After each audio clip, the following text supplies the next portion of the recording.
Have you ever noticed that certain people only appear in your life when they need something from you?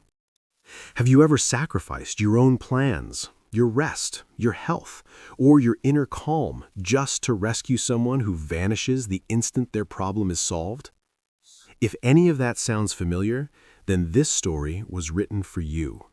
Because sometimes the most painful lessons arrive through the very people we love the most.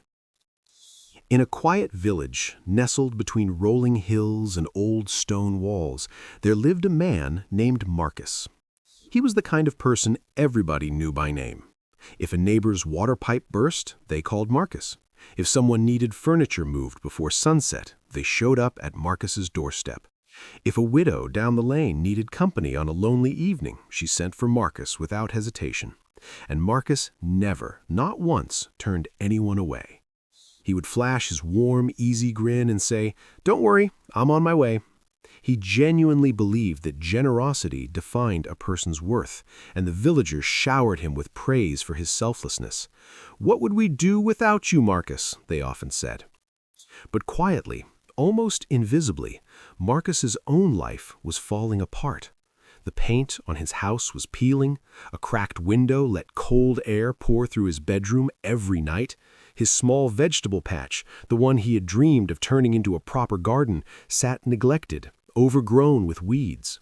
His own problems multiplied like shadows at dusk, yet instead of facing them, he spent every waking hour solving problems that belonged to other people. Each evening he stumbled through his front door, exhausted and aching. His elderly mother would watch him from her chair, worry etched deep into the lines of her face. "Marcus," she said one night, her voice soft but heavy, "you carry the whole village on your back. But tell me, when was the last time anyone carried anything for you?" Marcus gave her the same tired smile he always gave. "Patience, Mom. One day people will repay my kindness." But that day never arrived. One autumn afternoon, dark clouds gathered without warning. A fierce wind swept through the village, and everyone scrambled to secure their property before the storm struck. Marcus bolted from his house, but not to protect his own belongings. He ran straight to his friend Thomas, whose carpentry tools and lumber were scattered across the yard. Together they hauled everything under cover, lashing tarps over stacks of wood and dragging heavy equipment into the workshop. They worked until the first fat drops of rain began to fall. Meanwhile, Marcus's own porch chairs were overturned by the wind. His drying laundry was whipped off the line, his uncovered woodpile soaked through completely, and then the storm broke in full force. By the time Marcus made it back, his yard looked like a disaster zone. Mud had swallowed his walkway, his half-built garden trellis lay splintered on the ground.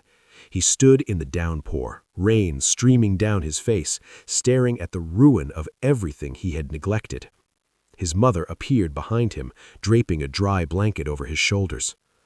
"Marcus," she whispered, "tonight you saved everyone's world except your own." He said nothing, but deep inside, something shifted, like a wall that had been cracking for years finally giving way.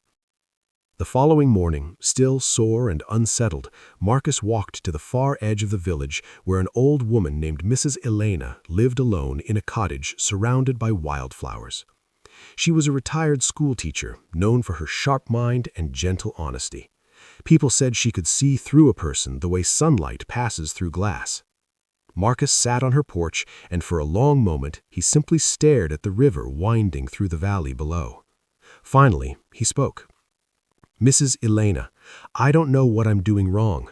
I give everything I have to others, but I feel hollow. I'm tired from hard work. I'm tired from people. Why does my own kindness feel like it's destroying me?" Mrs. Elena poured 2 cups of tea and sat beside him. She pointed toward the river. "Do you see that river, Marcus? It nourishes the fields. It quenches the thirst of animals. It feeds the roots of every tree along its banks. It gives and gives and gives. But what happens when a river has no banks, no boundaries to guide its flow?" Marcus thought. "It overflows. It floods. It washes everything away." "Exactly," Mrs. Elena said. Kindness without limits is not generosity, it is self-destruction. You are like a river without banks, Marcus. You pour yourself out in every direction, and there is nothing left to sustain your own course. You believe that saying no is cruel, but sometimes saying no is the most honest act of self-respect a person can perform. Marcus sat with those words, feeling their weight. Mrs. Elena continued, I want you to try something. For the next 7 days, do not answer any request immediately. When someone asks for your help, stop, take a breath, and ask yourself 3 questions. Will this cost me something I cannot afford to lose? Will I sacrifice my own peace, my time, or my well-being? Is this person capable of handling it without me? If the answer to any of those is yes, then your answer to them should be simple. Not today. Just try it, Marcus. Watch what happens. The next morning felt strange, as though the air itself carried a different texture.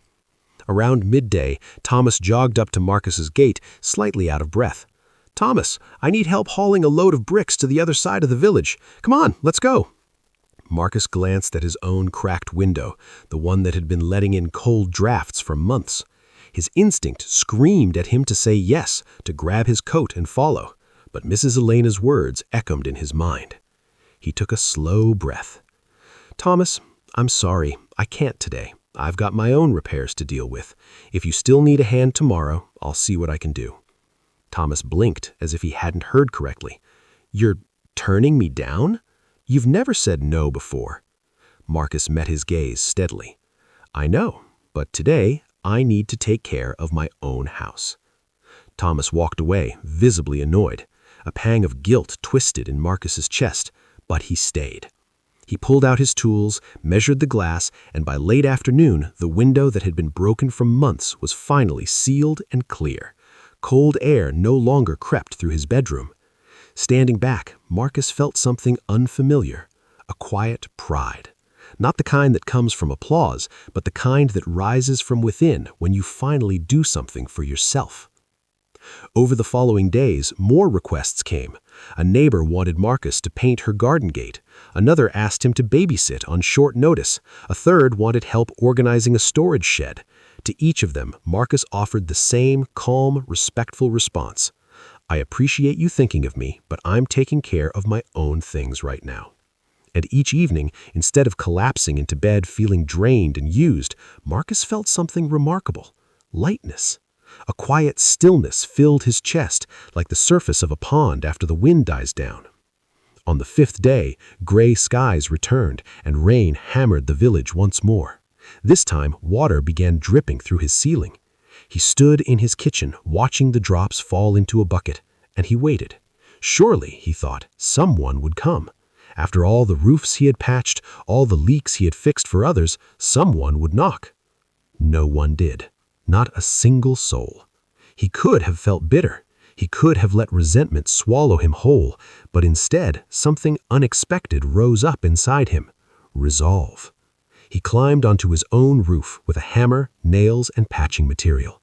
It was slow, difficult work. Rain stung his eyes. His hands slipped on the wet shingles, but he stayed with it, one nail at a time. When he finally came back inside, the dripping had stopped. He sat beneath his repaired ceiling, tools still in hand, and whispered to himself, "So this is what it feels like to be my own hero." Days turned into weeks. Weeks stretched into months, and slowly, steadily, Marcus became a different man. He stopped sprinting out the door at the sound of his name. He stopped trading his sleep and sanity for people who had never once asked how he was doing. He began waking early, not to serve others, but to tend to his own life. He repainted his house. He rebuilt his garden trellis. He planted tomatoes, herbs, and sunflowers. He read books in the evening. He rested without guilt. And then something remarkable happened, something he never expected. People began to respect him more, not less. Thomas started solving his own problems instead of outsourcing them to Marcus. Neighbors stopped calling for trivial favors. The village didn't crumble. Life went on, but the dynamic shifted entirely. People no longer saw Marcus as a convenient tool to be picked up and put down at will. They saw him as a man who carried himself with quiet dignity, a man who had drawn a line and meant it. His house looked better than it had in years. His garden bloomed with color. His face, once drawn and gray with exhaustion, was bright and rested. And for the first time in as long as he could remember, Marcus laughed, truly laughed, without the weight of fatigue pressing down on every breath.